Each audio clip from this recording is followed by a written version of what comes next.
in imam to čast, da odpiram neko novo poglavje v delovanju Društva Cipra Slovenija, to je Društvo za varstvo Alp, ki smo ga poimenovali kar torkovi pogovorni večeri s Cipro. Čeprav je bilo prva mišljeno, da bodo ti pogovori potekali v živo, kot vidite, sedaj potekajo v tako imenovanem Zoom okolju in naj kar takoj povem, da bomo ta dogodek, kot tudi vse naslednje, ki bodo sledili, vsaj tako načrtujemo, snemali in jih potem se tudi objavljali preko naših komunikacijskih kanalov. Jaz sem zelo vesel, da smo se, čeprav virtualno, zbrali v takem številu. Vidim, da število še narašča. Vesel sem, da so z nami tukaj naši člani, simpatizerji, tudi strokovni sodelavci iz tega, bom rekel, think tanka Cipra Slovenija. Še bolj pa sem vesel, da so tukaj z nami imena, ki jih vsaj po imenu ne poznam, mogoče bi se po obrazu spoznali. Namreč namen teh naših ciprnih večerov je seveda tudi razširiti naše delovanje, razširiti se tudi mrežo Cipre v Sloveniji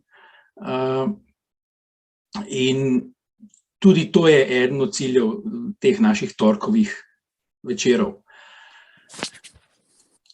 V Cipri Sloveniji menimo, da gore Slovencem ponujajo številne teme za razpravo in tudi izmenjavo mnenj. In hkrati vemo, da se v zakladnici slovenskega naroda že nabralo ogromno znanja, vedenj, izkušenj iz gorskega sveta, za katere lahko rečemo, da se o njih Slovenci zelo radi pogovarjamo, jih radi delimo z drugimi in seveda tudi nadgrajujemo. In želimo si, da je Cipra Slovenija eden tistih kanalov, kjer se vsa ta znanja in mnenja kanalizirajo in širijo. Pa ne le s pomočjo naših gostov, pač pa seveda tudi s pomočjo vseh vas, obiskovalcev oziroma poslušalcev teh dogodkov. Nekako načrtujemo 4 do 5 takih dogodkov letno, si pa želimo, da to postane neka dolgoročna zgodba, kot ko rečem. No in nocoj je z nami docent dr. Peter Mikša. On prihaja z Filozofske fakultete Univerze v Ljubljani, kjer poučuje in raziskuje na oddelku za zgodovino. Leta 2013 je doktoriral s temo Alpinizem na Slovenskem, med drugim raziskuje različne vidike zgodovine slovenskih gora, od alpinizma, gorskega turizma, nacionalnega boja v slovenskih gorah, pa do poteka Rapalske meje, vloge gora pri oblikovanju slovenske identitete. Je zelo pogost sogovornik v pogovornih oddajah, zlasti tistih, ki so povezane z gorami in njihovo zgodovino. Poleg že omenjenih področij lahko izpostavimo tudi vlogo Triglava pri oblikovanju slovenske identitete ter proučevanju okupacijskih meja, katerim docent Mikša posveča veliko pozornosti. Raziskovalno delo je razširil tudi na gorska območja Črne gore, kjer je skupina raziskovalcev Inštituta za zgodovino Univerze v Črni gori že vrsto let raziskuje vplive gorskosti na vsakodnevno življenje in oblikovanje identitete tako Slovenije kot seveda Črne gore. Njegova bibliografija obsega preko 500 bibliografskih enot, med drugim je, kljub skoraj rosni mladosti, soavtor 10 znanstvenih monografij, 22 znanstvenih člankov, izpostaviti pa gre tudi več kot 50 strokovnih člankov, ki so objavljeni v Planinskem vestniku. Peter Mikša je tudi poznan medijski obraz z izkušnjami številnih strokovnih televizijskih in radijskih oddaj z področja zgodovine gora, vloge gora pri Slovencih in velja za enega vodilnih strokovnjakov z tega področja. Mimogrede, tudi nekaj dni nazaj je bila oddaja na TV Slovenija posvečena Triglavu, kjer smo si ga lahko ogledali. No in Petra poznam že vrsto let in sem zelo vesel, da svoje znanje že od leta 2014 deli tudi z geografi pri terenskih vajah oziroma na terenskih vajah pri predmetu geografija gora in zavarovanih območij. Še bolj pa sem vesel, da je tokrat z nami in da bo predstavil odgovor na vprašanje, od kod gorska identiteta Slovencev. Tako da na tej točki bi jaz zaključil tale intro prvega Ciprinega pogovornega večera in seveda, Peter, tebe povabil k mikrofonu. Hvala lepa. Dober večer, Lep pozdrav vsem skupaj. Hvala, Matej, za najavo in hvala v bistvu tudi za povabilo. Čast mi je, da odpiraš z mano to serijo predavanj na Cipri, ki mislim, da bodo ponujala zanimive teme in marsikaj novega. Žal mi je, po drugi strani, da nismo v živo, ker bi glede na prijavljene srečal veliko dragih prijateljev, znancev, s katerimi bi lahko že na koncu ali pa potem rekli kakšno o temi, ki jo bomo danes poslušali ali pa kakršnikoli drugi. Je pa Zoom seveda tudi dobra stvar, ker pač ob tej uri lahko delamo še marsikaj, oziroma vi boste, jaz ne, marsikaj drugega, naprimer kakšno domačo nalogo z vašimi šolarji ali pa pogledali sproti še nogomet, naredili večerjo in tako naprej. Po drugi strani je pa fajn tudi za mene, ker glede na to, da je Zoom, veste, da imam samo srajco zgoraj, spodaj sem v pidžami, kot je navada za Zoom predavanja. Torej, začnemo z današnjim mojim predavanjem o gorski identiteti. Samo še par trenutkov mi dovolite, da preverim, če je zvok in tako naprej. Torej, Matej je omenil, da bomo danes govorili oziroma odgovorili na vprašanje, odkot gorska identiteta Slovencev. Jaz sem v ta naslov predavanja namenoma dodal vprašaj, zaradi tega, ker je ta tema tako zelo široka, da danes vsekakor ne bomo razrešili v bistvu ne bomo dobili konkretnega ali pa celostnega odgovora na to, ali imamo sploh Slovenci, končno, ali imamo gorsko identiteto in odkot je ta identiteta, ker bi v bistvu samo o identitetah lahko govorili celo predavanje. Bom pa začel čim prej, ker imam precej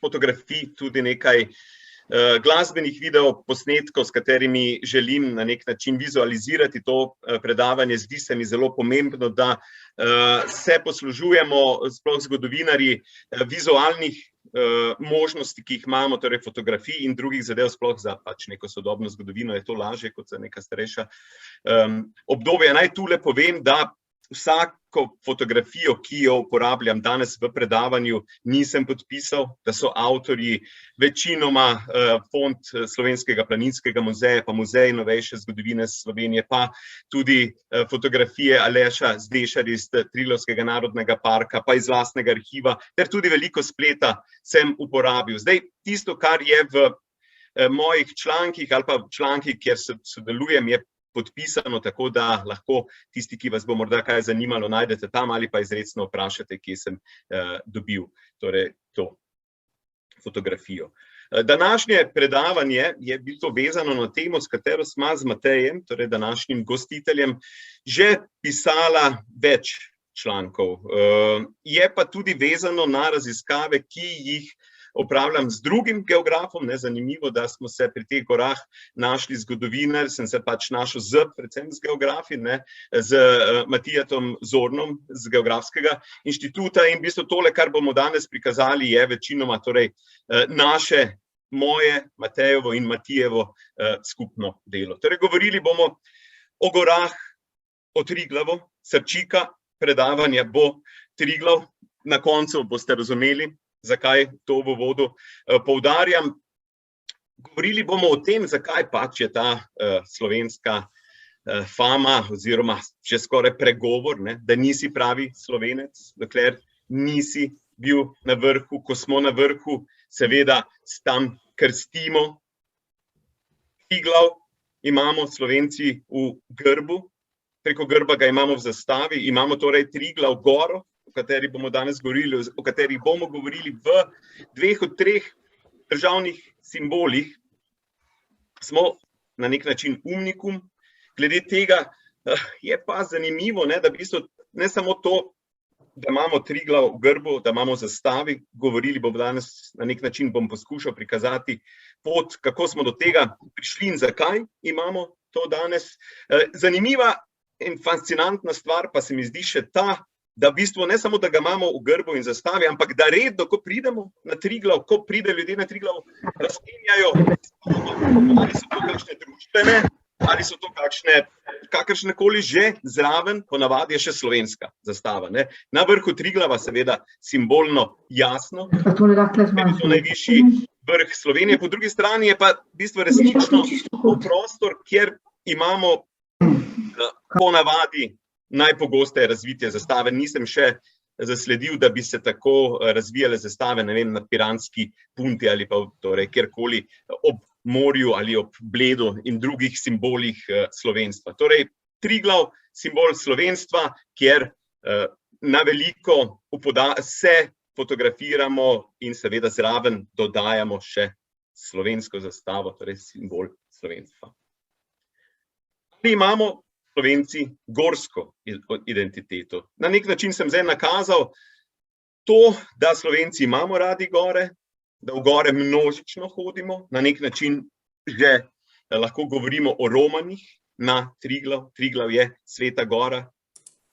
Morda težko govorimo o Sveti gori fizično kot gori božanstvu, o tem ni nekih konkretnih dokazov, je pa dokaz ta, da je današnja gora Triglav sveta, ne, gora za Slovence, kar je zasluga nekega dogodka. Torej vse to, kar je danes, ne, zgodovina je takšna, oziroma to vse, kar je danes, je odraz nekih zgodovinskih dogajanj. Vse to, kar se danes dogaja, temelji na nečem, kar se je zgodilo v preteklosti, oziroma to, kar se danes dogaja, se dogaja zaradi nečesa v preteklosti. In to, da je danes Triglav sveta gora, da tako radi romamo v gore, da smo Slovenci planinski narod, da je v bistvu Planinska zveza Slovenije najbolj množična organizacija na Slovenskem, da, kot sem že rekel, nisi pravi Slovenec, če nisi bil na vrhu Triglava, in tako naprej temelji na nekih dogodkih, o katerih pa bom danes govoril. Torej, ta tema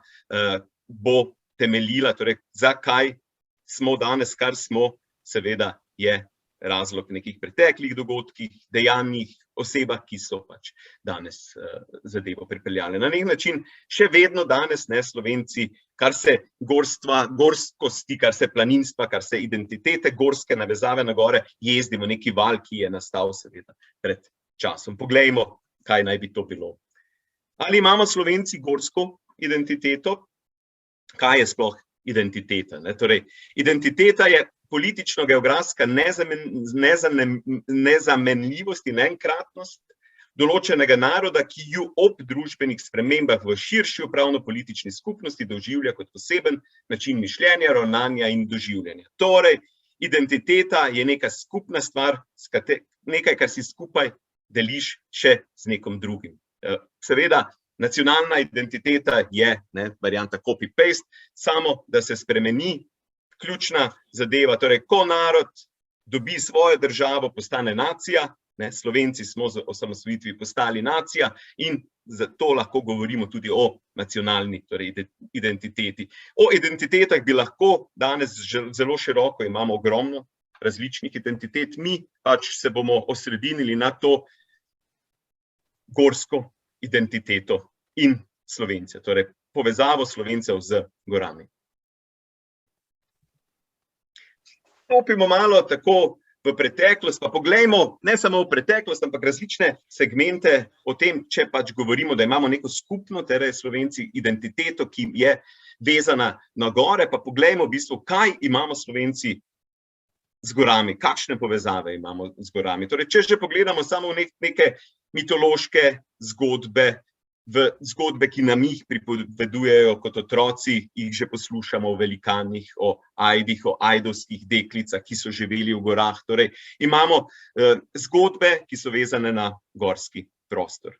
Vemo, ne, gora se imenuje Veliki Bogatin, ne, Bogatin, neke zgodbe z bogastvom, ne, ker ne bi bilo skrito bogatstvo, torej neki zakladi. Danes vemo, da ti zakladi niso fizične oblike, zlate oblike ali pa bogatstvo v neki tovrstni prispodobi, ampak je Bogatin vsekakor današnjem času skriva bogatstvo, to je vodo, ki jo ima za sabo. Imamo Zlatoroga, ne, zgodbo o Zlatorogu. Imamo zgodbo o kralju Matjažu, ki spi in čaka v peci, ne, in čaka na slabe čase Slovencev, ne, niso še prišli očitno, ker še vedno spi. Imamo v bistvu Kekca, ki ni mitološko bitje, ampak je že skoraj, imamo ga tako v sebi, vsi ga poznamo in seveda ključen na nek način otroški lik, ki se pa biva oziroma kjer se zgodba dogaja v gorskem svetu. Imamo Triglav, na katerem stoji Aljažev stolp, ki je eden glavnih simbolov, najvrednejših simbolov ali pa tovrstnih likov slovenstva. O njem smo posneli več dokumentarcev. Ko so ga pred 3 letmi iz vrha odnesli v restavracijski poseg, so o tem dnevno poročale vse glavne medijske hiše, televizije, v prime timeu so o tem govorili in tako naprej. Torej, Aljažev stolp, navaden pleh, 1,5 metra dober višine, ki pa za Slovence vsekakor ima dušo. Zanimiv mi je rek, citat kolega, kulturologa Mitje Velikonija iz Fakultete za družbene vede, ki je v enem svojem opisu rekel, da smo Slovenci tako ponosni na Triglav, kot bi ga sami zgradili. Torej, kakšna vrednost je ta Triglav za nas? Torej, kaj pa smo Slovenci v povezavi z gorami? Poglejmo, torej Slovenci vidimo celostno, Slovenci vidimo gore kot simbol naše države, seveda, zato smo jih goro Triglav dali v grb, dali smo ga v zastavo, sebe vidimo kot gorski svet, takšna je naša percepcija. Nacionalna simbolika slovenstva je vezana, odkar smo na nek način Slovenci dobili svojo republiko in kasneje svojo državo, smo goro umestili v najpomembnejše simbole slovenstva, tudi v smislu politično-državniške opredelitve. Torej, Triglav imamo v republiškem grbu, v prvem slovenskem republiškem grbu, imamo ga v grbu države. Ko se je Slovenija osamosvajala, ko je verjetno marsikdo od vas se bo še spomnil te lepe proslave na Trgu Republike v Ljubljani, so takrat, ko je Kučan govoril, da danes so dovoljene sanje, jutri je nov dan in tako naprej, nebo že preletavali migi, medtem ko nam je televizija kazala seveda utrinke iz proslave in iz vrha Triglava. Če ste pozorni, na tej zastavi trobojnici ni grba, zaradi tega, ker je bil posnetek narejen, mislim, da 2 tedna približno prej, medtem ko smo grb v bistvu dobili dan pred razglasitvijo samostojnosti. Zanimivo je, da je v bistvu na nek način lik gore v nacionalni zastavi oziroma v grbu na nek način precejšen unikum, kar se Slovenije tiče, sploh v današnjem času. Torej, zastave na nek način s tovrstnimi simboli najdemo še v nekaterih državah Latinske Amerike, naprimer Bolivija, Kostarika, Ekvador, Salvador, Nikaragva.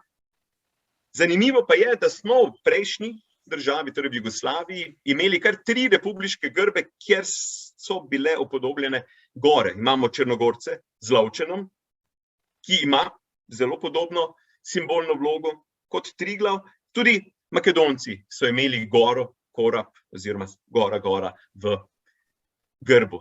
Zanimiva je pa še ena stvar, tako radi nas tujci povezujejo s Slovaško, pa tako radi se mi razlikujemo oziroma bi se radi ločili od Slovaške.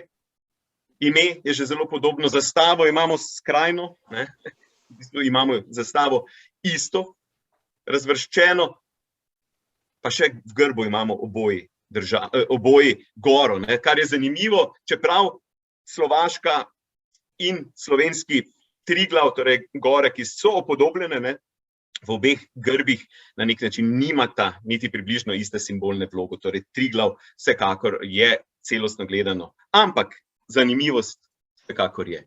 Torej, če smo pogledali zdaj mitologijo, pa še kaj drugega, poglejmo malo športe, ki Slovence navdušujejo. Pa poglejmo eno širšo zgodbo. Danes oziroma zadnjih par let nas razveseljujejo tudi košarkaši, pa nogometaši pred 10 in več leti z zlatimi zgodbami, ne, zlatimi dobami, pa odbojka, pa rokomet in tako naprej. Imamo neke množične športe, kjer celostno smo v bistvu Slovenci zelo uspešen narod.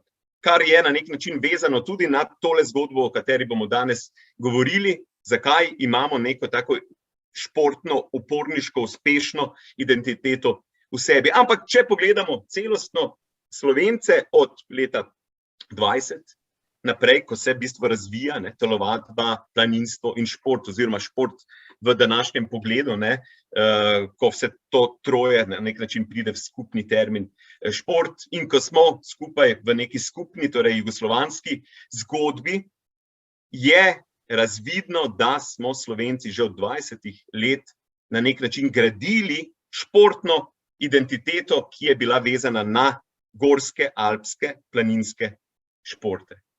To je na nek način razlog tega, tiči v tem, da preprosto, ne, ko so se delili športi oziroma ko so razdeljevali športne zveze, so Slovencem dali zimsko športno zvezo ter planinsko zvezo.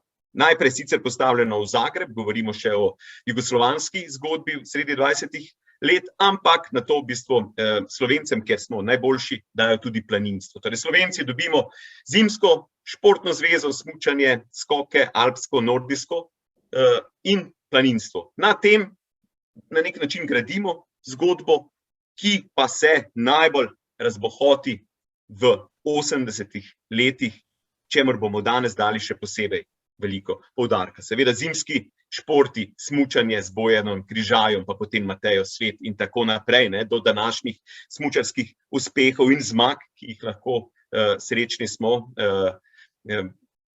priča skoraj vsak vikend. In seveda tu zraven zimskih alpskih, ne, torej skokov in prvih medalj naših skakalcev na olimpijskih igrah in tako naprej, je tukaj še seveda planinstvo in seveda alpinizem kot tista največja prestižna zgodba tudi jugoslovanskega naroda, osvajanje 8000-čakov, Everest in tako naprej, kjer pa smo Slovenci imeli glavno besedo.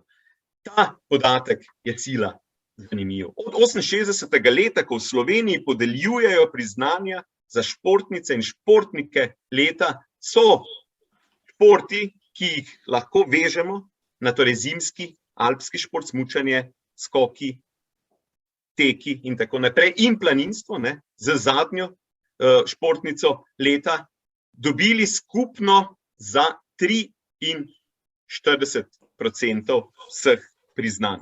Če pogledamo, koliko športov je na svetu in v kolikih smo Slovenci vsako leto dobri, naštel sem že nekaj moštvenih, imamo seveda tukaj absolutno kolesarstvo danes in tako naprej, smo Slovenci so v bistvu zimski šport in planinstvo pobrali do danes slabih 50 oziroma skoraj 50%. Ne samo to, ključni dogodki, ključne zgodbe, ki so vezane na neko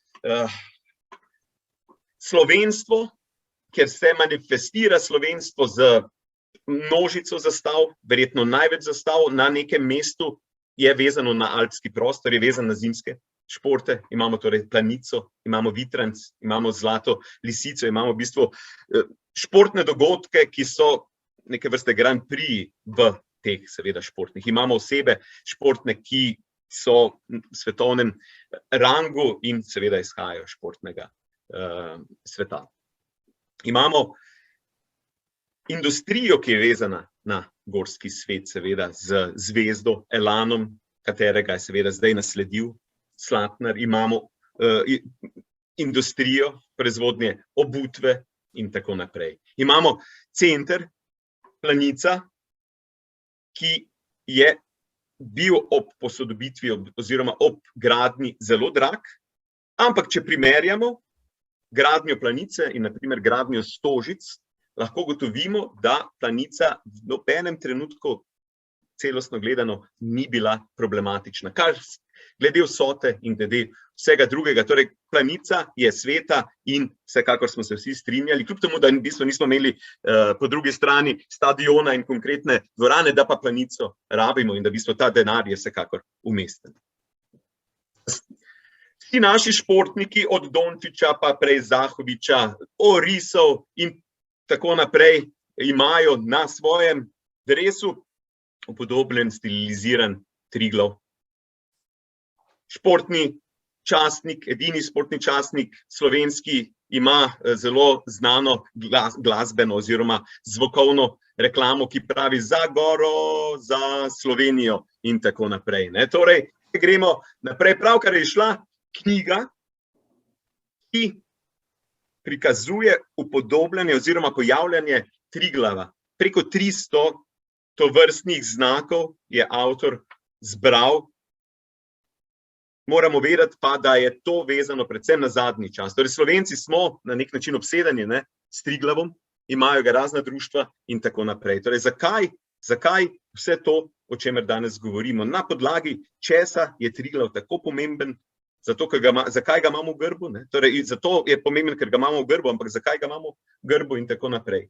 Triglav se seveda ni pojavil z postavitvijo v grb. Prvič, da ga lahko povežemo z slovenstvom, fizično, torej v tovrstni neki obliki, je trenutek, ko 1919. leta dobimo prvo jugoslovansko zastavo, katero so formalno uredili v Ljubljani, torej Slovenci. Janko Debelak, mimogrede, prvi direktor pošte, ki je oče Mire Marko Debelak, glavne zraven Pavle Jesih, alpinistke medvojnega časa. Torej, Janko Debelak svojo ekipo naredi Vavpotičevo, torej znamko in, mislim, govorim o Triglavu, ampak poglejte med noge, da boste vedeli, o čem govorim. Torej, Triglav se pojavi v Rigarju, prvi znamki, kjer pač na nek način simbolizira najvrednejše.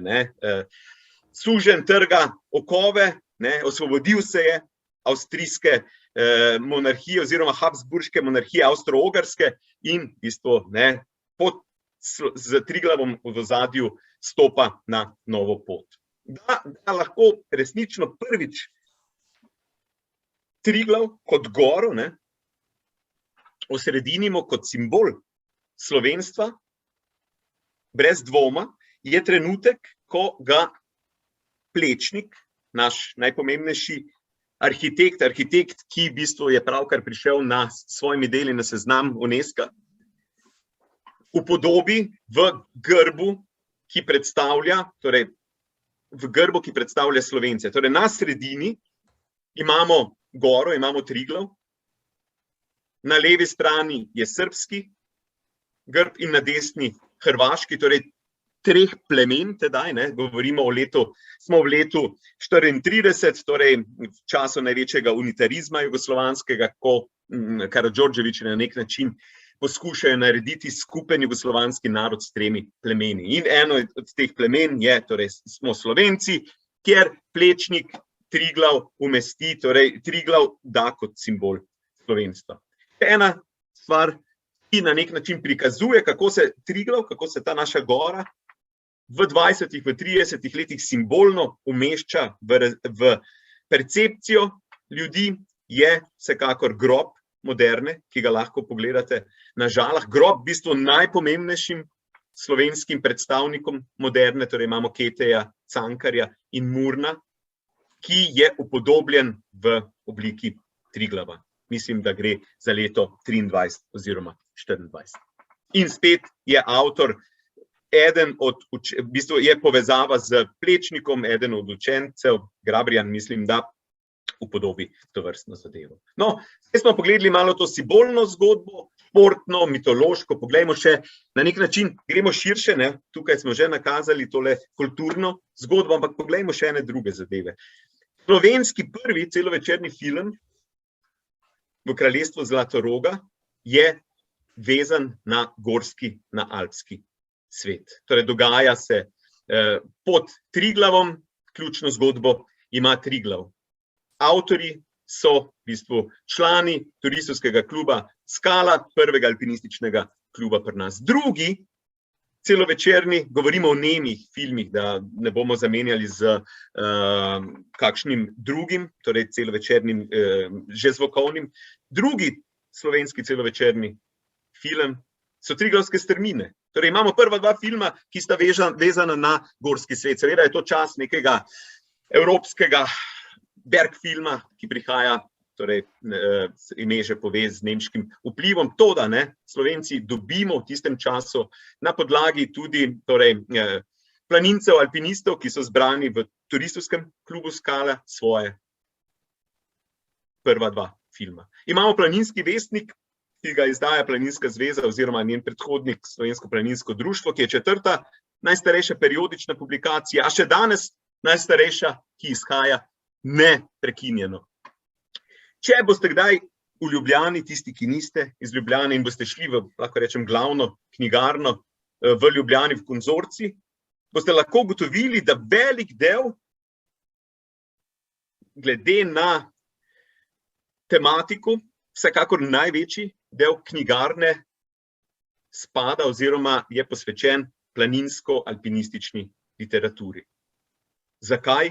Lahko v Konzorciju dobimo ogromno planinske literature, potopise, vodiče, karte, filozofsko literaturo, zgodovinske članke vezane seveda na gorski svet, na gore, na planinstvo, na alpinizem in tako naprej.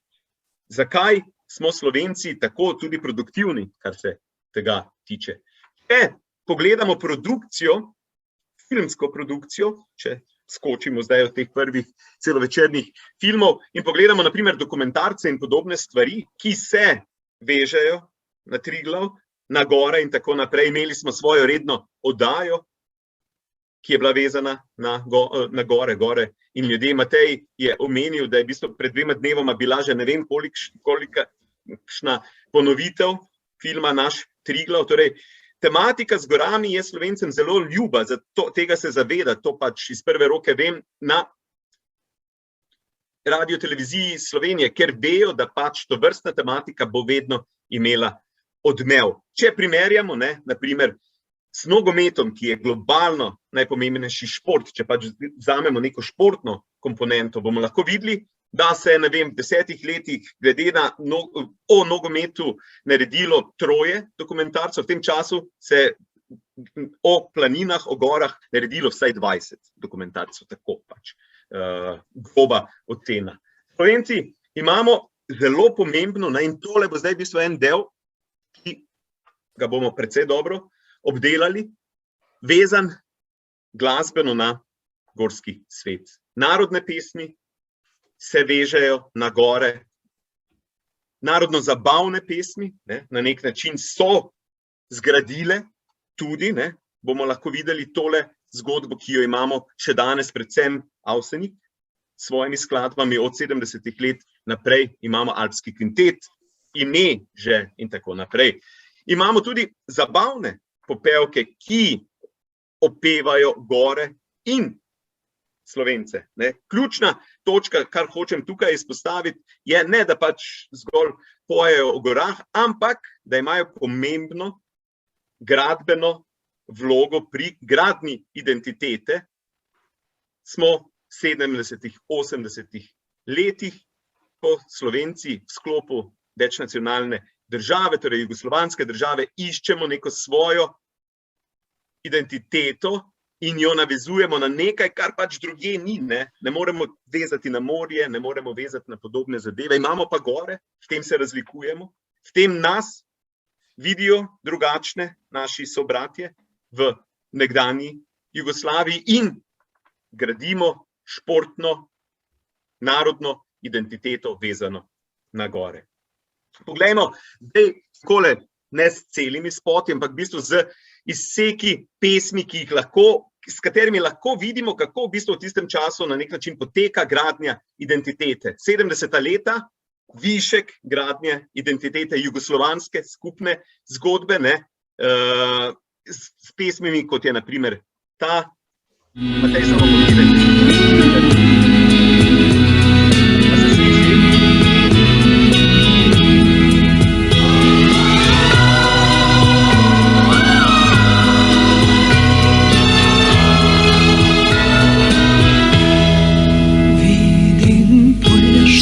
Žitom zlate i na brijegu vidim rodni dom.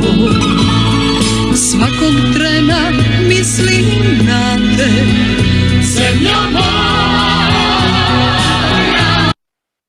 Se sliši, ne? Matej, preverjam še enkrat. Sliši. V redu. Torej, po eni strani imamo absolutno intenzivno gradnjo neke skupne jugoslovanske identitete, ne? Bratstvo, edinstvo in tovrstna zgodba. Ne? To je že na nek način obdobje, ko je jasno, da bo Tito umrl in je treba najti neko vezivo. Vezivo so lahko pesmi in ne, če gremo naprej, je ena takih ključnih tega časa vsekakor ta, nakazuje tole celo zgodbo. U ime svih nas iz 50 i neke, za zakletvu Titu ja spevo sam stih. Ne spominjem prošlost ni bitke daleke, jer rođen sam tek posle njih. Al život pred nama još pita kad kriva i preti nam Tisti, ki je ne poznate, ključni point te pesmi je, računajte na nas, mlajše, ki smo sicer se rodili po drugi svetovni vojni, ampak mi bomo skupaj gradili Jugoslavijo in jugoslovanstvo. Ne? In višek ne, te zgodbe, zdaj smo 78. leta, ne, naslednje leto umre Kardelj, ne, glavni ideolog, in potem seveda 80. Tito. In naslednja pesem, ne, jugoslovanske zgodbe, ne, jugoslovanske identitetne zgodbe je ta. Ampak tule pa bodimo že pozorni, kako nas vidijo, ne, kako vidijo Slovenijo.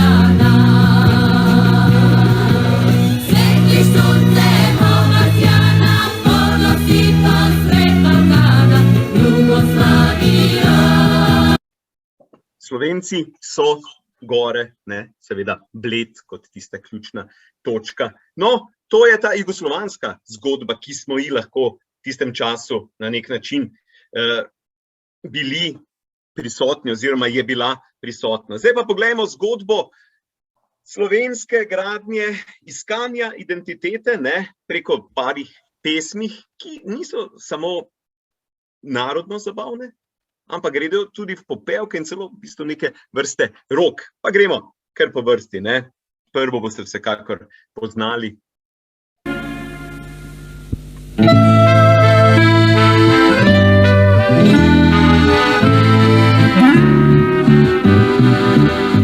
Povsod, kjer mi seže pogled, lepota zasanjana, najtiše lepši je svet, ki lepše je kot doma.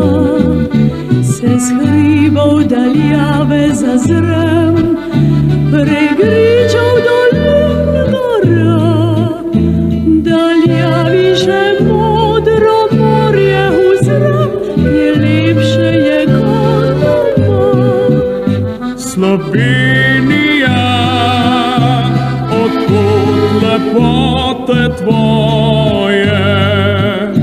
Slovenija, odkot lepote tvoje, 74. leta, Avsenikova poezija, ne. Moramo pa tukaj poudariti še, da Avsenik v bistvu veže tudi druge pesmi oziroma veliko njih na gorski, ne. Seveda Golica, Roblek, Golica naj bi bila največkrat predvajala inštrumentalna glasba na svetu. Torej, Avsenik in tudi drugi ansambli narodno-zabavne glasbe so zelo pogosto vezali pesem na Slovence in na gore. Ampak, če gremo še malo naprej, pa poglejmo tiste največje zvezde oziroma ne zvezde, hite tistega časa. To je priredba, ampak priredba, ki jo Mežek veže na... Siva pot vodi me, kamor hodim. teče srce na Gorenjsko, kjer gori so, vodi me siva pot.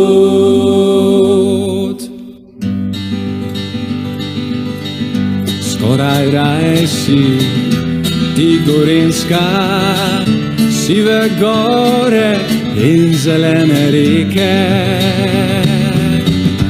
Tu življenje. Pa če mogoče pri Mešku lahko rečemo, dobro poje o Gorenjski, ker pač je Gorenc, ne? O domicelju tega ne moremo več reči.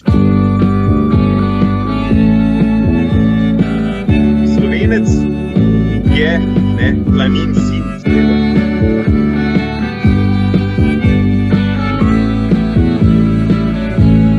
Na planini je živel, rad je stare pesmi pel, vse življenja veselil, mnogo. Pa če gremo mogoče še malo širše oziroma ne ostanemo zgolj pri tovrstnih popevkah, ne? Pa če pogledamo že 80. leta, ki je višek iskanja in gradnje slovenske identitete, lahko navezanost na alpski gorski prostor najdemo na primer že v takšnem hitu. Enega boste poznali.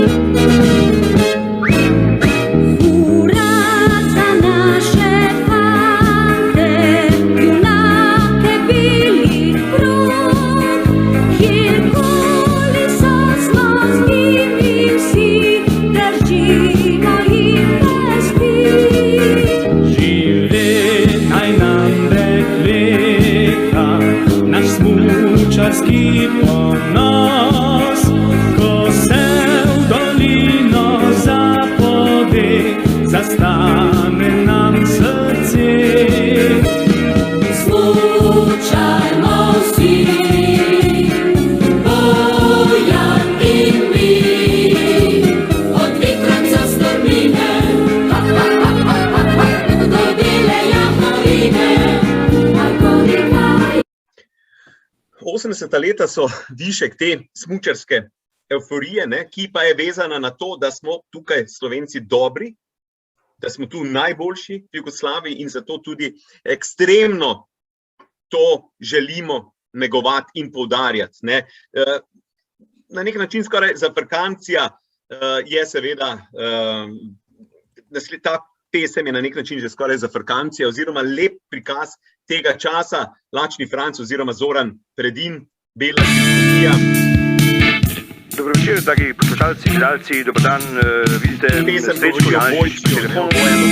Takoj drugo mesto bi gotovo pripadlo tudi Križaju, seveda, ampak smola je nanesla tako usoda je bila pač kruta, padel je tik pred štartom in potem pojahal, kol vratica, po domače rečeno. Tudi Stenmark se ni pobral, odpeljali so ga v Novomeško bolnišnico. To je usodno naključje, vedno sta povezana. Kadar pade Stenmark, takoj za njim pade tudi Križaj, ne vem zakaj.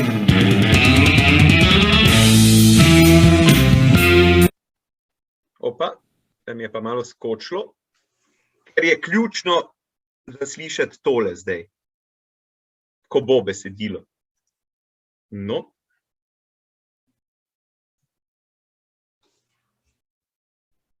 Zdaj pa je PowerPoint zamrzno, ker sem preveč pritiskal in ga moram naložiti očitno še enkrat.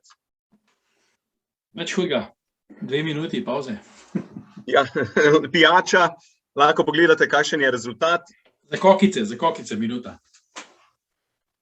Več vneto sem pritiskal.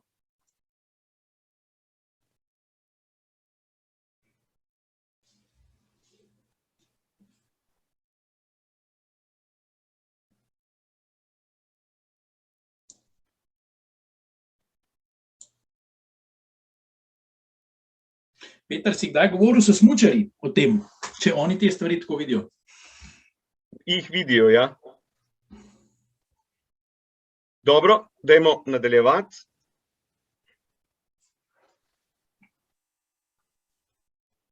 Torej, nadaljujemo pri tem. Zdaj ne vidimo, a že vidimo? Aha, stop. Moram verjetno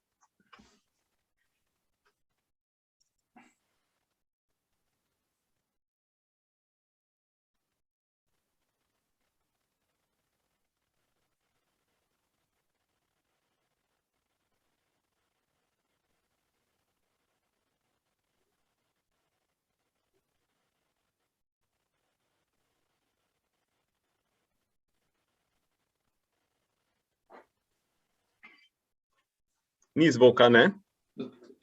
Slikani. Aha, celo. Celo, ja. Še rad na novo deli ekran, po mojem.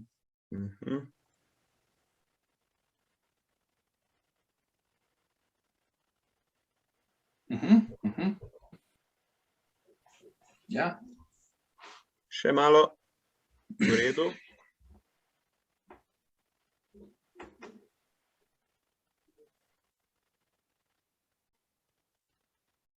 Aha.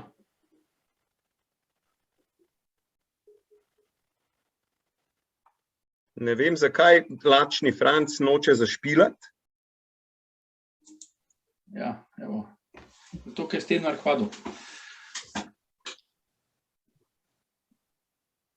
In mi spet zamrzne samo.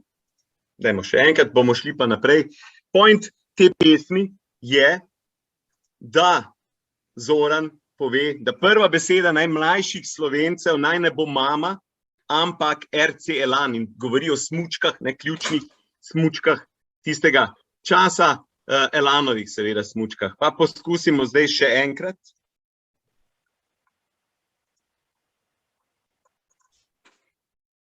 Zdaj že znaš. Saj sem prej tudi.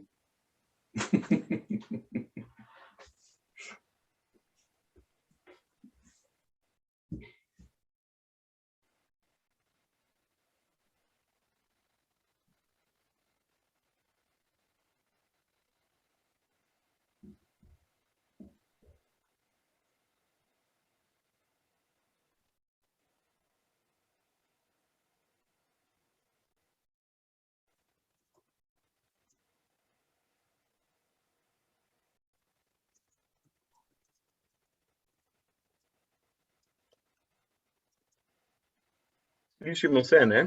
Ja, se slišimo. Ja, v redu, zdaj bom preskočil tega, ne, če pač noče. Pa gremo naprej, v bistvu, samo da se sliši, dela. Krasno. Je, ne? Se sliši, ja. Ključna. Ja? Zdaj ne špila. Ne, zdaj sem ustavil, ker hočem povedati naslednje.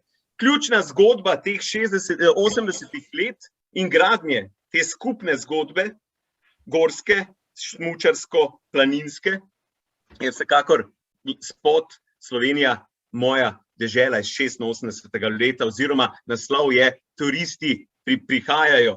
Gre za to, da so najprej v bistvu ena agencija, agencija PR, ne, Studia Moderna, je hotela narediti spot kot spot, ne, za turiste, ki pa postane ključna, v bistvu povezovalna točka Slovencev pri, v bistvu v tistem času že vrenju, narodnem prebojenju in, ne, ki pripelje do osamosvojitve. Bodimo pozorni na to, kaj je v spotu.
Obrnemo lep spot, ne, ki ga še vedno imamo radi, ampak dajmo zdaj, ne, narediti analizo tega spota, tega oglasa.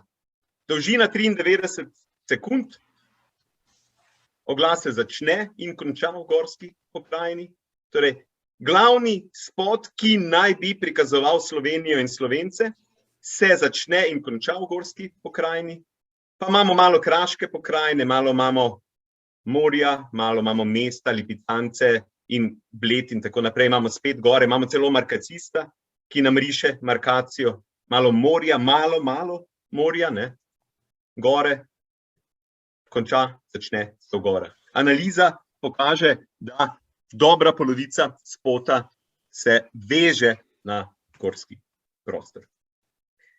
Tole je naslovnica zgodovinskega časopisa, enega izmed zgodovinskih časopisov, torej Slov, časopisa, za katerim stoji družina, torej pomemben segment, ki kaže, kako vidimo, naj bi videli Slovenci Slovenijo po 30 letih. Torej Slovenija 30 let pregled, ki ga ponuja. Imamo Triglav in imamo v bistvu planico. Kako nas vidi Google, ko smo imeli naš praznik, ko junija, je tisti dan Google ponudil tole, zmeraj, pač, ko obeleži neki kraj, imamo zastavo, imamo torej ta dogodek, katerega sem že danes opisoval. In Slovenci vedno, oziroma pogosto radi rečemo, radi vidimo, kak nas vidijo drugi, in tako naprej. Pa poglejmo, če vpišemo kitajsko Slovenija, lahko vidimo, da 2/3 podob kažejo gorsko podobo, torej tako nas vidijo na kitajskem trgu, tako je po angleškem zapisu Slovenija zelo podobno. To, kar si na nek način postavljamo oziroma zastavljamo, ali pa že skoraj pravimo potem z Matejem, v sklopu teh naših raziskav, pa tudi z Matijo Zornom, ki smo delala, temeljno vprašanje pri Slovencih ni, ali gorska identiteta obstaja, ampak kako racionalno razložiti slovensko navezanost na gore oziroma gorske pokrajine. Torej, vse to, kar smo zdaj pogledali, je na nek način uvod, čeprav je že šla ura skozi, zdaj bom kratek, čeprav zdaj sledi zgodovinski del tega, kar naj bi bilo. Torej, zakaj smo Slovenci tako navezani? Je gorska identiteta ali ni? Jaz mislim, da imamo neko močno vez z gorami, ampak zakaj jo imamo? Zdaj pa poglejmo. Ampak poglejmo še, kaj kažejo geografski kazalci. Imamo Slovenija, naš prostor od pač najnižjega točke v Piranskem zalivu, od -37 do vrha Triglava. Na 69. mestu smo po povprečni nadmorski višini, 556. Imamo visoko, smo 69. mestu, smo Slovenci, imamo neko gorsko identiteto. Zakaj? Preko 500 višine je 46% slovenskega ozemlja.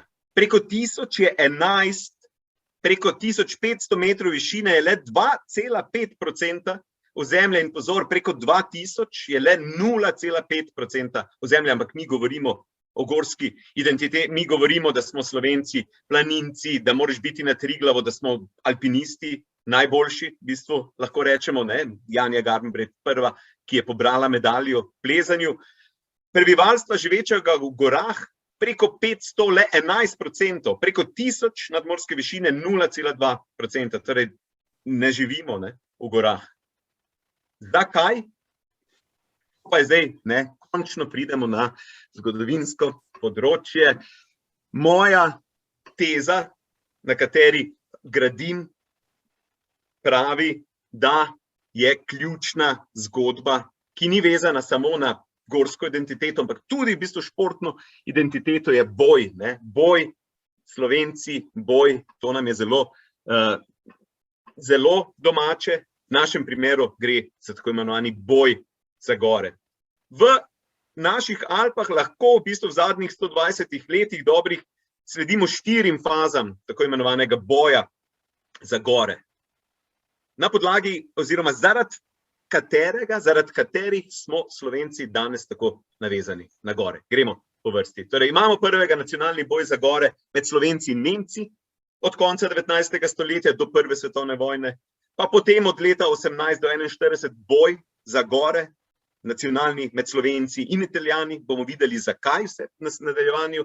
Pa imamo nacionalni boj za gore med Slovenci, Italijani, Nemci 41-45, bomo tudi videli, zakaj. In konec nacionalnega boja in utemeljevanja Alp kot simbola slovenskega naroda v večnacionalni državi, torej govorimo o Jugoslaviji, ter državnosti po osamosvojitvi Slovenije. Torej pa v bistvu že to, o čemer smo zdaj precej videli. Torej vsa ta navezava danes, pa v 80-ih letih, pa 70-ih, ko smo na nek način imeli spet neki pač ne tipičen nacionalni boj, ampak boj, ker nam je pomembno bilo gore. Torej prva točka, prva faza tega našega nacionalnega boja za gore je, vsaj po moje, ključna. Če mogoče dodamo tole športno, smučarsko zgodbo 80-ih let, ko se nam utrdijo gore, je to obdobje ključno za to, da nam je Triglav danes v narekovajih seveda sveta gora. Konec. Peter, prižgi se. Na mute si.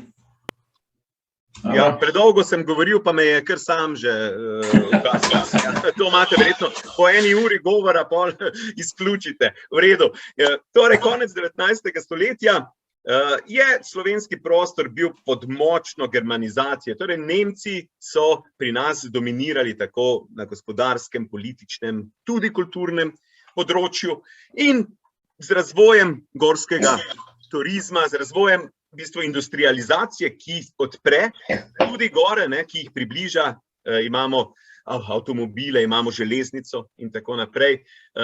Imamo bohinjsko železnico, ki je tudi ključna za razvoj gorskega turizma pri nas. Se Nemci na nek način razpršijo po slovenskih gorah. Govorimo seveda o bolj množičnem začetku gorskega turizma. Ne bomo danes govorili o prvih raziskovalcih, pa o tem, kdaj so gore bile že poseljene in tako naprej, ampak na nek način govorimo o ključni fazi te današnje gorske identitete. Kaj se je takrat dogajalo? Nemci so si na današnjem slovenskem gorskem prostoru na nek način markirali prostor kot svoj. Tam so gradili koče, do njih so vodile poti, markirane so bile v nemščini, vodniki so bili nemški, oskrbniki koč so bili nemški in tako naprej. V nekem vsesplošnem prebojenju Slovencev v drugi polovici 19. stoletja, predvsem pomemben segment je tukaj ta kulturni preporod, katerega del je tudi naš planinsko-športni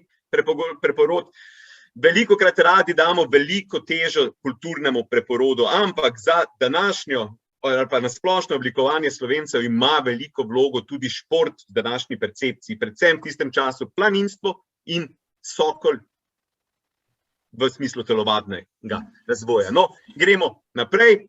V vsesplošnem prebojenju, spet mi je v redu, splošnem prebojenju slovenskega naroda si Slovenci umislijo tudi svoje planinsko društvo. Torej, Slovensko planinsko društvo 93. leta ustanovijo v Ljubljani. To je sicer 19 let potem, ko Nemci ustanovijo svojo prvo nemško društvo v slovenskih Alpah. Toda Slovenci so bili zelo dejavni, že leto po ustanovitvi zgradijo svojo prvo kočo, Orožnovo kočo pod Črno prstjo in potem v bistvu Kocbekovo kočo in tako naprej. Ključna zgodba tega obdobja je, da so Slovenci na nek način, torej slovenski člani planinskega društva, želeli ohraniti slovensko lice slovenskih gora. Slovensko planinsko društvo je narodno obrambno društvo v statutu zastavljeno tako, da je pač potrebno se boriti za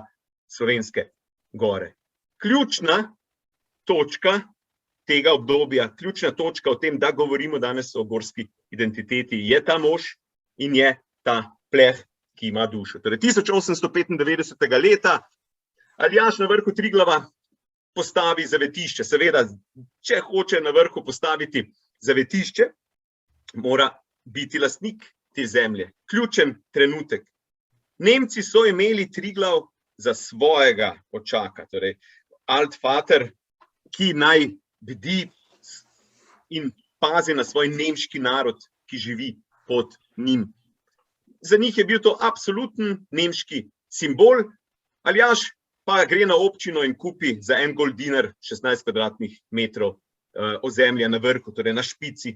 En goldinar danes bi v bistvu nekako tole prevagali, bi rekli 20 evrov, da za vrh Triglava. Kot lastnik lahko gore postavi zavetišče, postavi torej stolp, Aljažev stolp z napisom Aljažev stolp. Zanimivo in povedno je, da Aljaž ni postavil na vrhu križa, kot je v tistem času že na nek način pogost pojav v Alpah, v Dolomitih in tako naprej. Aljaž postavi zavetišče, ki je ob enem torej zaveden Slovenec, po drugi strani planinec, postavi zavetišče, ki je ob enem tudi markacija slovenstva. Aljažev stolp, napis na Aljaževem stolpu je prvi slovenski napis v Triglavskem pogorju v tistem času. Pred tem je bilo vse spodaj nemško. In Aljaž zraven tega se odloči, ključno je postavljanje stolpa, da bo postavil tudi planinsko kočo. Zakaj na Krederci govorimo o Triglavski koči oziroma danes domu na Krederci?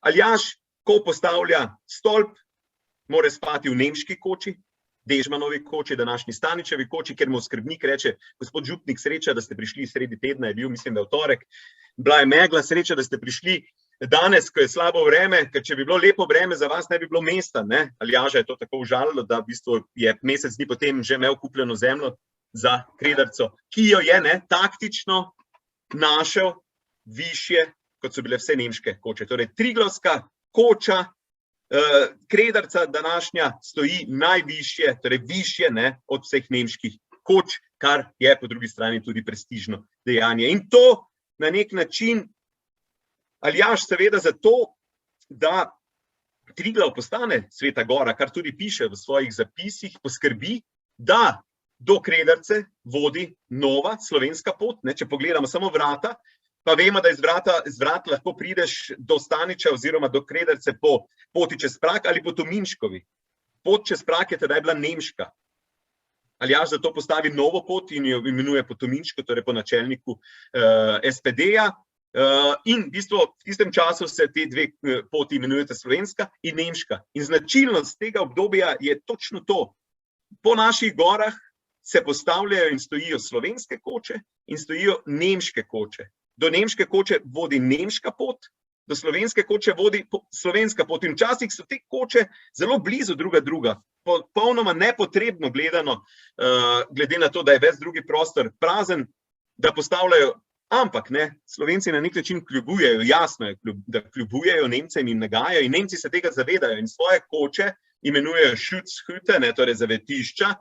Slovenske koče v tistem času pa imenujejo Trützhütte. Trucanje, Štajerci, veste, da to pač pomeni, da malo nekoga jeziš, prcaš, kakršen izraz bi še lahko rekli. In v bistvu v tistem času absolutno to drži.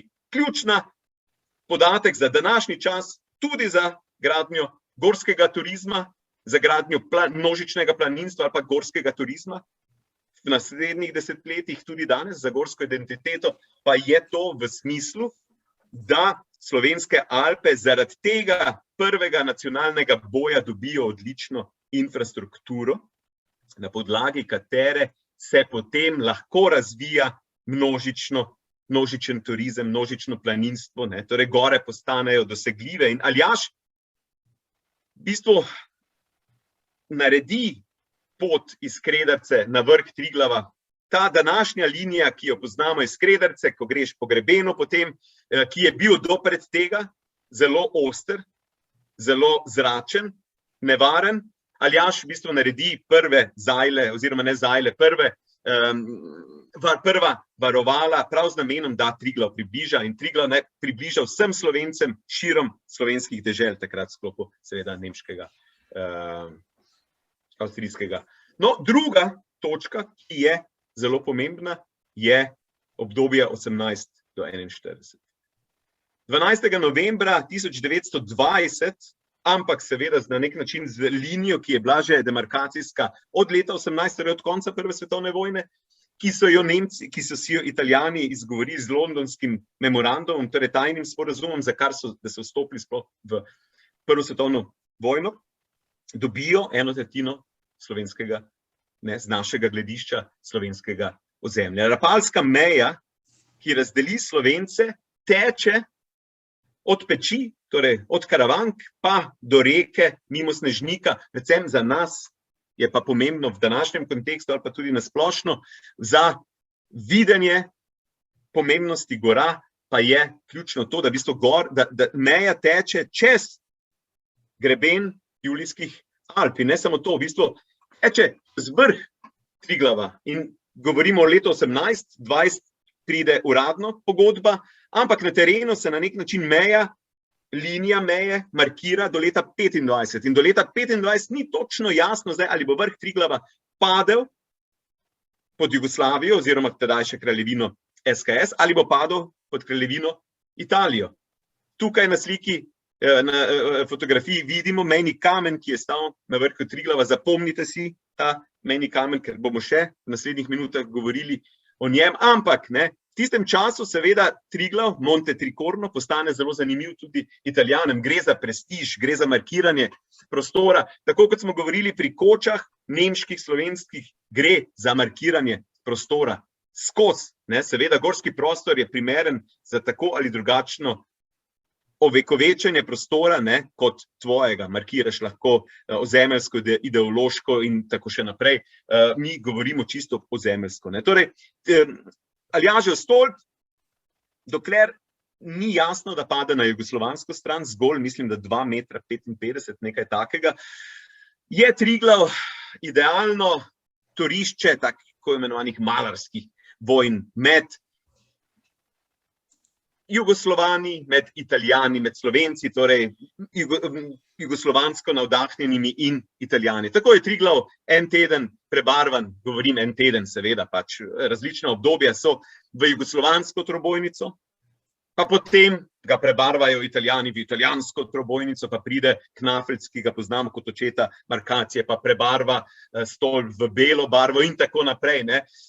Restauratorji so 18. leta ugotavljali, da v bistvu ta malarski boj niti ni bil tako slab z vidika ohranjanja stolpa, ker je teh 17 plasti ali koliko jih je nastalo in polovica vsaj od teh v tem času na nek način stolp ohranilo. Ampak v tistem času gre za to, čigav bo vrh, predvsem pa kako markirati prostor na eni in drugi strani meje, seveda z sredinskimi mejnimi kamnami. Italijani radi prikazujejo, torej njihov višek, ta sicer mejni kamen, ki tole pač veduta ni čisto točen, ta kamen je tisti, ki je na vrhu, ampak prikazuje torej njihovo vzhodno mejo, ki jo varujejo, ki jo branijo, sveto vzhodno mejo, ki so jo dobili na podlagi uspeha v prvi svetovni vojni. Še ena stvar. Torej, če si predstavljamo, predvsem Italijani z te svoje strani meje, do meje, seveda zato, da se meja lahko varuje, pripravljajo poti, gradijo ne koče planinske, ampak predvsem gradijo koče za vojaško infrastrukturo. Seveda že na podlagi velike količine ohranjenih takšnih in drugačnih stavb ali cest iz prve svetovne vojne. Ampak zakaj dajem to fotografijo? Na spodnji fotografiji imamo krederco, sveto krederco. Na tej fotografiji ta fotografija predstavlja v vaših ušesih znano stavbo Morbenja, ki sicer ni Morbenja, to je vojašnica Viktorja Emanuela III., torej vojašnica, ki stoji na drugi strani Triglava, če si predstavljamo. In kaže simbol tega markiranje prostora, predvsem pa simbol mržnje do boja, do Italijanov. Vojašnica Viktorja Emanuela 45. leta zelo lepo še ohranjena, ponuja možnost, torej na drugi strani glave Triglava, za možnost, torej planinske koče. Vemo, da v bistvu tukaj v bližini ni, mislim, da je najbližja Dolič.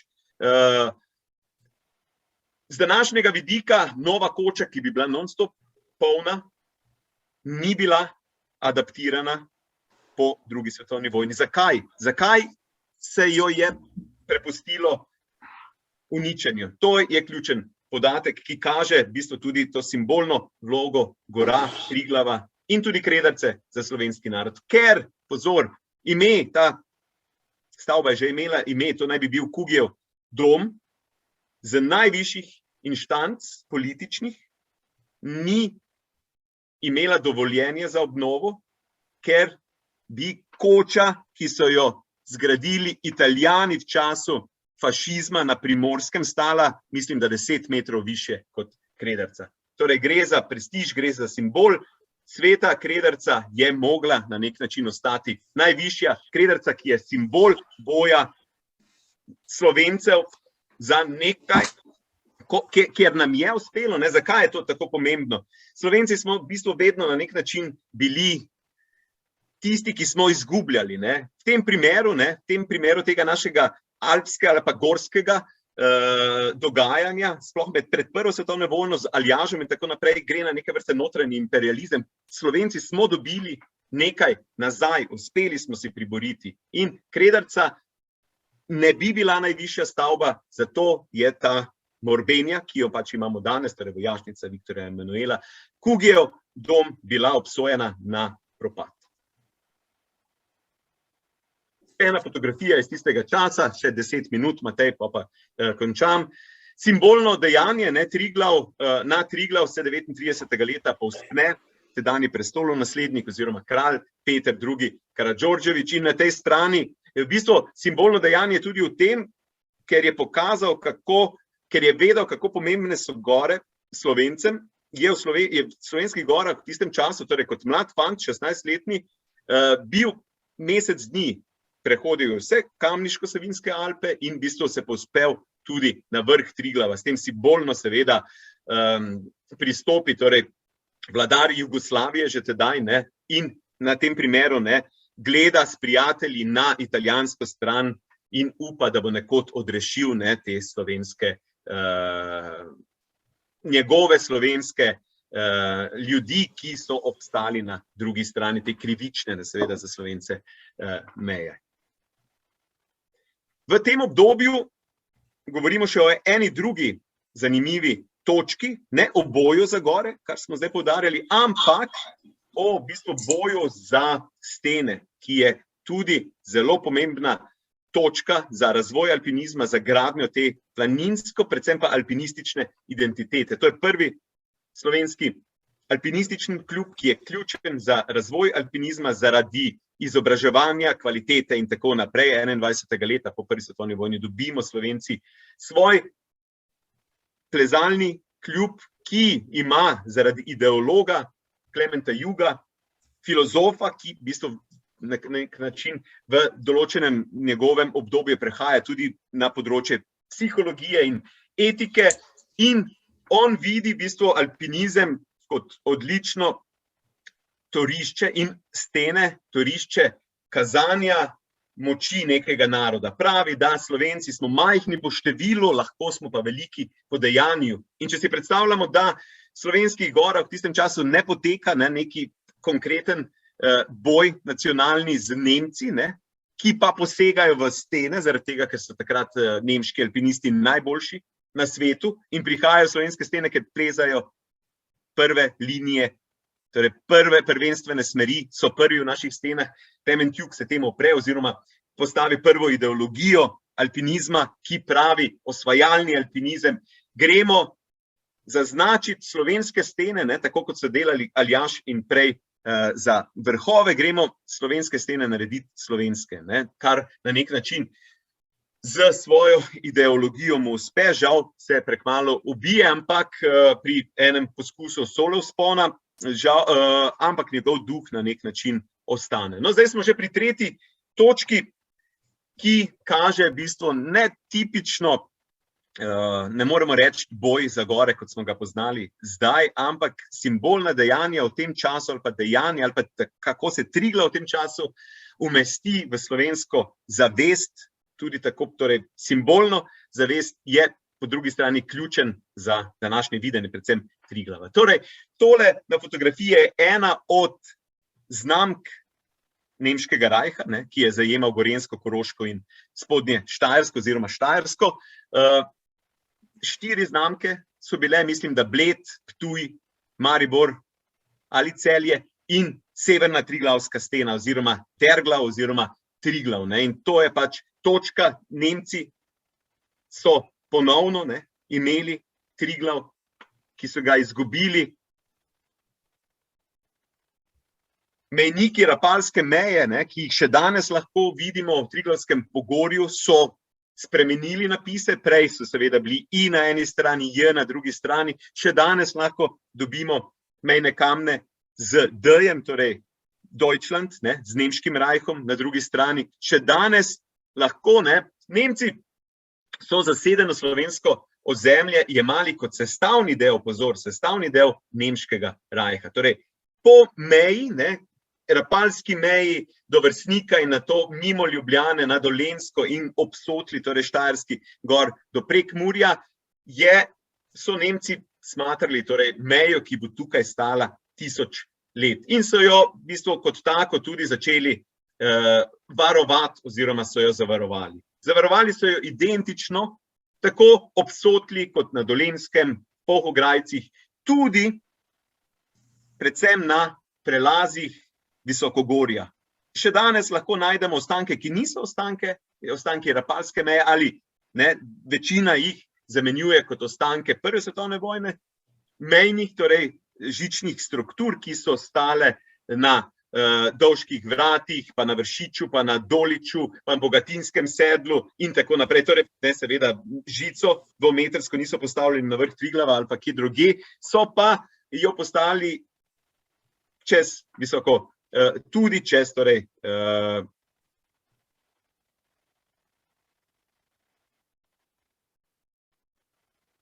mislim, da tukaj ne rabim veliko govoriti, to je ključen trenutek, ko se Triglav usidra v simbolno vlogo, zaradi tega, ker seveda partizanstvo, osvobodilna fronta na maja 9. stoji na zmagi na strani zmagovalcev, umesti Triglav, ki postane njihov simbol med okupacijo in med odporom v prvi slovenski grb. Torej, da imamo Triglav v grbi, je to obdobje. Imamo Triglavko, partizansko čepico, ki sicer izhaja, to so Slovenci dali takšno ime, izhaja iz Hrvaške in je pač bila čisto takšna, mislim, da celo iz španske državljanske vojne, ampak to je pač obdobje, ko Triglav postane simbol.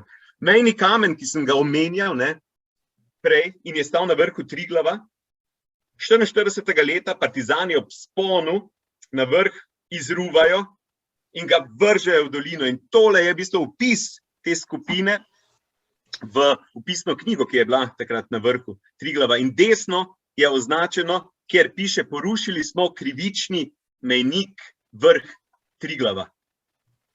Še danes je zelo znan njihov izrek ali pa vzklik, ko so pahnili mejni kamen, krivični mejni kamen, ki je 25 let delil Slovence, Primorce, zelo držav pod fašizmom, vržejo mejni kamen, porušijo v globino in ob tem rečejo: tukaj nikoli več meje. Na podlagi seveda njihovega odpora po 45. letu se meja tudi prestavi precej zahodno. 45. leta je pa že zgodba, ki smo jo v bistvu veliko preposlušali. Danes torej Nemci in Italijani, uradno Italijani 47. Z podpisi pogodbe med Jugoslavijo in Italijo premaknejo Rapalsko mejo na današnje meje. Nemcev ni več, Slovenci nimamo več sovražnika takšnega za boj za gore.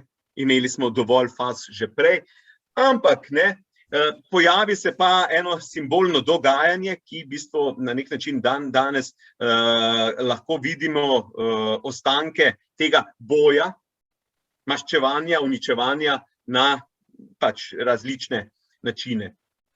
Če delamo analizo mejnih kamnov v okolici Triglava ali pa na kakšnih drugih sektorjih Rapalske meje, tudi v Bohinjskih gorah, seveda pa potem proti Trnovskemu, mislim proti Snežniškemu gozdu in tako naprej, lahko ugotovimo, da je okolica Triglava poradirana.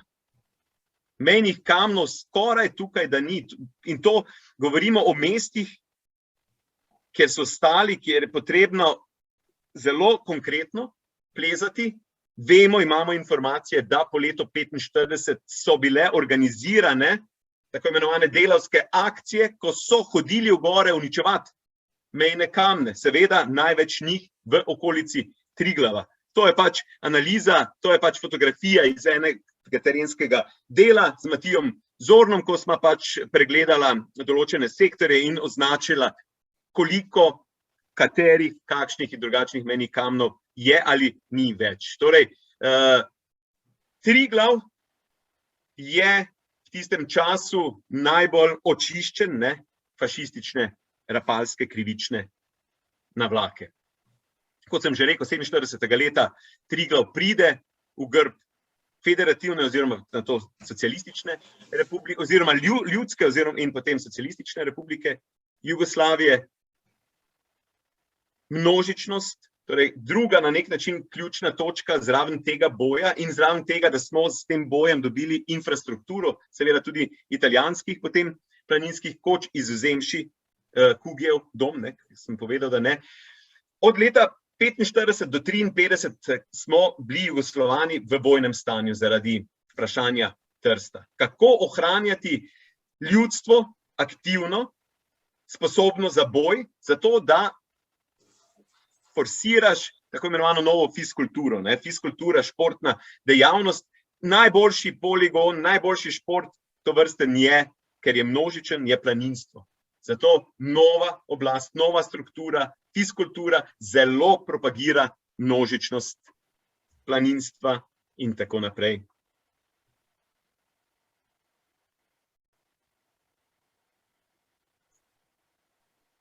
Zraven te množičnosti se seveda razvijajo nove planinske poti, razvijajo se transverzale. Slovenci dobimo, odločimo se za Triglavski narodni park, torej prvi in edini narodni park, ki ga imamo v Sloveniji, ki je vezan seveda na Triglav oziroma Triglavsko pogorje. Spet ta simbolna vloga gora pri nas. Druga pot, druga linija so seveda športne zgodbe. Danes smo že smučarstvo zelo konkretno obdelali, ampak v tistem času, sploh 60. in 70. letih, je od smučanja mnogo bolj bilo pomembno drugo športno udejstvovanje, kjer smo bili Slovenci dominantni, torej alpinizem, kjer Slovenci prevzamemo vodenje odprav. To je čas prestiža, torej na kako visok vrh se bo povzpel narod, Jugoslovani, tako gremo iz 6 na 7 tisočake, pa potem na 8 tisočake, torej prvi 8 tisočak 72. leta preplezamo kot eni od prvih novo, torej najdemo Belo liso Himalajizma, zamudili smo pristope, možnost prvih pristopov na vrhe, ampak naši vizionarji, Kunaver, Škarja, najdejo neke vrste Belo liso alpinizma, Himalajizma in to je plezanje po stenah in Slovenci smo prvi in od takrat na nek način od 72. oziroma 75. leta skozi v svetovnem vrhu. Višek seveda za narod oziroma za nacijo, v tistem primeru seveda Jugoslavijo, ampak tudi Slovenijo predstavlja Everest leta 79. In v bistvu alpinizem postane tista glavna ob smučanju dejavnost, kjer Slovenci dominiramo. Ob tem seveda prebujenju, kjer Slovenci vidimo v bistvu gore kot prostor, ki nas obeležuje, ki v bistvu nas predstavlja, smo že v 60. letih in seveda zaključek 91. leta, ko dobimo svojo državo, ko Slovenci končno postanemo nacija, ko Triglav postane najvišji vrh slovenske države, seveda na vrhu zaplapola tudi najprej ključno in najpomembnejše, torej Triglav postane glavni verjetno simbol slovenstva.